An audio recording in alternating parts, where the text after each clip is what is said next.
Mula sa boxing ring hanggang sa pagiging ehemplo, muling ginawaran si People's Champ Manny Pacquiao ng Global Award sa Dubai para sa kanyang makasaysayang ambag sa pandaigdigang sports. Ang ibang detalye alamin sa pag-abante ni Jake Miculob.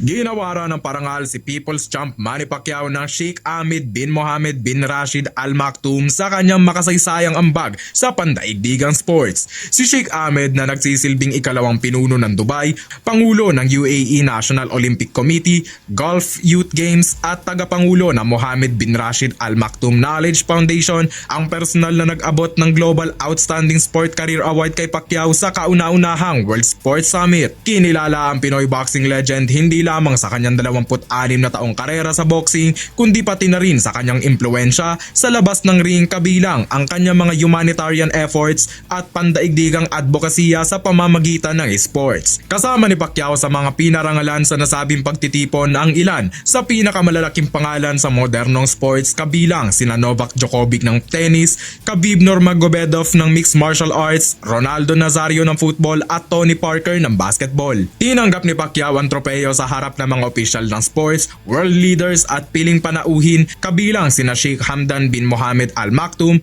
at Sheikh Maktoum bin Mohammed Al Maktoum na kapwa kabilang sa pamunuan ng Dubai. Sa pahayag ni Sheikh Ahmed, binigyan diin ang paniniwala ng Dubai sa mahalagang papel ng sports sa paghubog ng mas maayos na lipunan at sa kakayahan nitong magbigay inspirasyon sa iba't ibang henerasyon sa buong mundo. Ipinahayag naman ni Pacquiao na inihahandog niya ang parangal sa lahat ng patuloy na nangangarap at lumalaban para sa mas magandang kinabukasan.